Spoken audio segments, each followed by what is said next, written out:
Now we are skipping topic 6.3 where they're dealing with complex fractions. That is, you have fractions in the numerator, fractions in the denominator, and it's actually using techniques that we've just done. Get a common denominator, do this, common denominator, do this, and then you end up with a, let's say, a over b divided by c over d. And remember, this could be written a over b divided by c over d, which was equal to a over b, change the division sign to multiplication, take the reciprocal of this, and get d over c, and then that works it out. Again, we're not doing these, but you do have some of the basic material needed to get it done. So we will go on to the topic we are doing, and that is section 4 of chapter 6, rational equations. So far we've just been dealing with expressions and simplifying.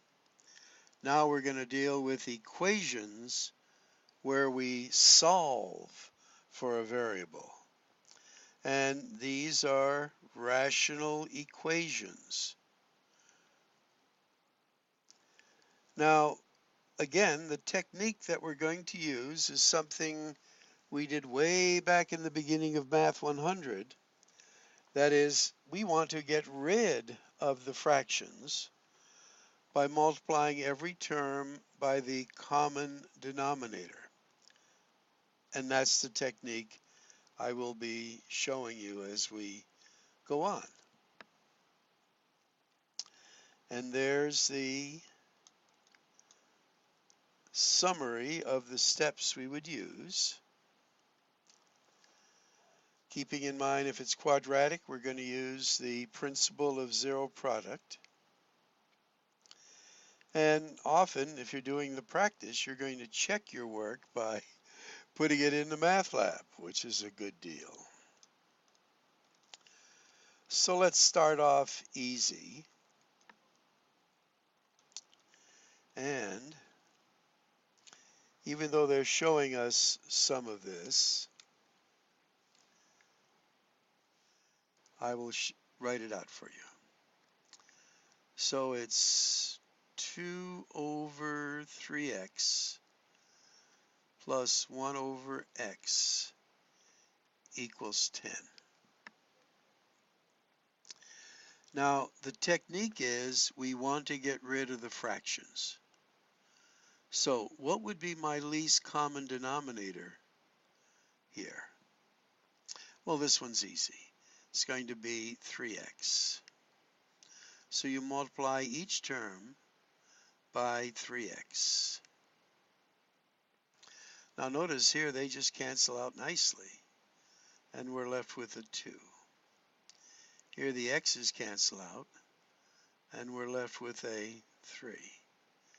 And then this equals 30x. So we then get 5 equals 30x. We divide both sides by 30, and we get x equals 5/30ths, which we can simplify to 1/6. Okay, that's the first one, and the work is there as well. All right, let's do the second one.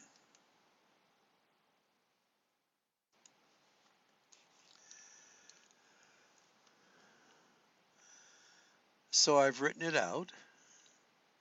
What's my lowest common denominator? X plus 2. So I'm going to multiply every term by x plus 2.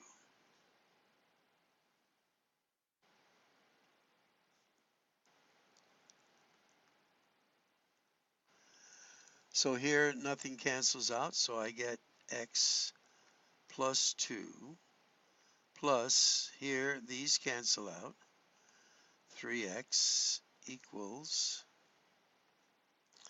negative 6. So a much easier equation to deal with.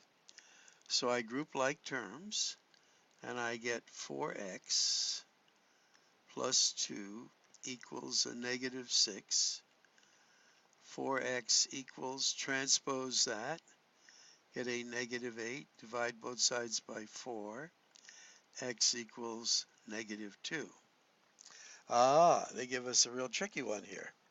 Now, if you were to put that into MATLAB, they would say it's wrong. You might say, wait a minute, I did everything right. How come it's wrong? Well, if you take your negative 2 and put it there, what does this become here? This becomes a 0, okay? So x cannot be a negative 2 as part of the domain of qualifying this x. So when you get something like this and you don't check your answer in MATLAB, they're going to count it wrong. Now I actually give a little credit for that because you've done all of this. So keep that in mind. But for this one, since the x is not a solution, there is no solution. All right, now let's look what the book says here. So they got the first answer. And again, since x in our denominator here, x cannot be 0. Because if x is 0, it would make our denominator a 0. But this one does check. And it does check, as we say. Okay. Now for the second one, part B, they said, here's our solution. And we did get x equals a negative 2. And then we say, if we put a negative 2 in there, it's going to make our denominator a 0. So therefore, this equation has no solution. And what they're saying also is if you initially, when you looked at this equation initially, and you made the restriction that x could not be a negative 2, that would have helped when you got your answer. But you and I are probably focused on how to solve it and not thinking too much about restrictions, but we need to be sure we do that. Okay, let's take a look at another one here now. Here, again, x cannot be a what? A 3. Because if x is a positive 3, it would make our denominator 0. Now, in solving this, what we would do is multiply each term by x minus 3 this side and x minus 3 this side. They cancel out. So our equation is left as x squared equals 9. And then we bring that over, x squared minus 9 equals 0. Factor it into its conjugates. X 3, 3 plus minus. And we get x equals negative 3 or x equals 3. But we note from our original analysis that x cannot be a 3. So we have to reject this one. So the only solution that this one will have is x equals a negative 3. Okay, lots of good stuff there.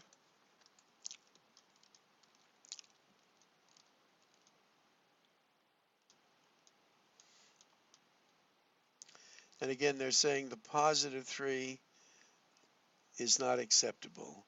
So the solution is a negative 3. Oh, look, they're going to give me lots of room to solve this one here. So let me solve it for you because we rely so much on material. And for this, I'm going to use this technique where my common denominator is actually these two, which is this. So I'm going to multiply everything by x plus 5, x minus 5. Now notice here the x plus 5's cancel out, and I'm left with 2 times this. So I'm going to get 2x minus 10. Now here the x minus 5 cancels out with this one. So I'm going to get 1 times this, which is x plus 5. And since this is the factors of this all cancels out and I get 16. So even though it looked a little challenging in the beginning, it was rather easy if you follow the protocol. So now we're going to group like terms. We get 3x minus 5 equals 16. And we get 3x, add 5 to both sides, and we get 21. And we get x equals 7. Okay, not too bad. And I like the idea that I had some nice room here. Although what we're doing is just reviewing what is in the textbook. Again, they're multiplying everything like I did, and they get x equals 7. Okay. Now keep in mind, x could not be a negative 5 or a 5, and of course x is 7, so no problems.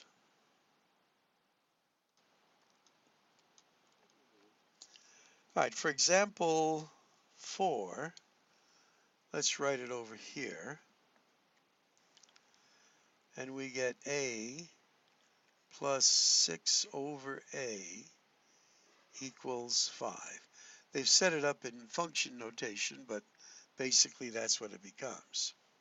So what will be our common denominator? A. Multiply everything by a. So here we have a squared. Here these cancel out. I'm going to put the plus 6 over here.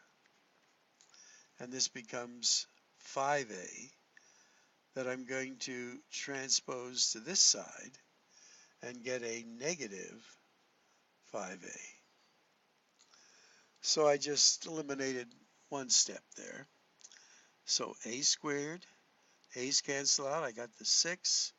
This side I get 5a that I transpose. Now it's quadratic, so I'm going to factor.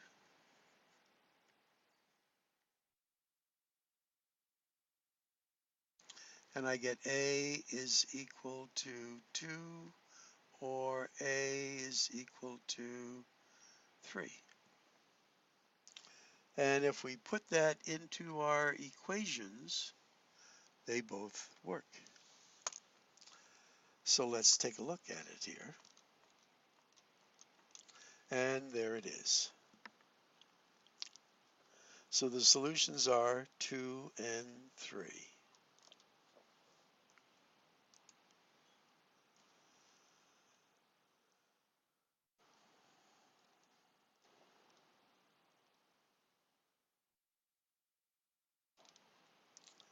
Well, connecting the concepts here. I think we have done that. We'll skip that for now. Okay. Very good.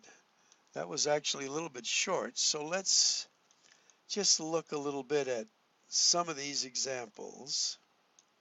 And again, we'll be doing some in class, and you'll be working some on practice and your quiz me. And a strategy would be what? Well, for something like this, I would suggest, what's your common denominator? Well, it will be x, and then x plus 2. So you're going to multiply each term, get rid of the fractions. For this one,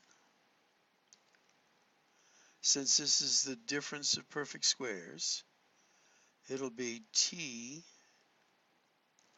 plus 1, t minus 1. And I put a little extra dot there. And for this one, your common denominator is x plus 5. Nope, x plus 7 here.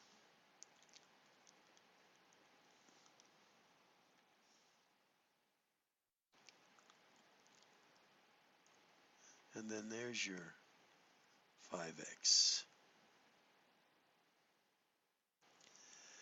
And again, for this one, you could multiply the 4 times 5, get 20x. Multiply it by this. Here, it's going to be these. And when you have a fraction over a fraction like this, and the denominators are different, you can just cross multiply. I don't know if you've had that technique before.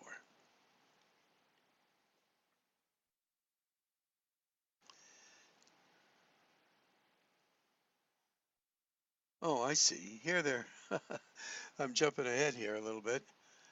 Here they're asking us to classify each of the following as either an expression or an equation. All right.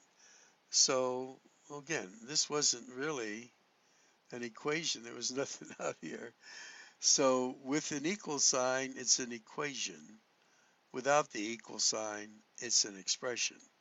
So equation, equation, equation, equation, equation. Otherwise, they're just looking for simplification. All right, now those were getting a little bit hard, I was thinking already here. Well, I got to look at it more carefully. All right, well, you'll have your practice and good luck to you.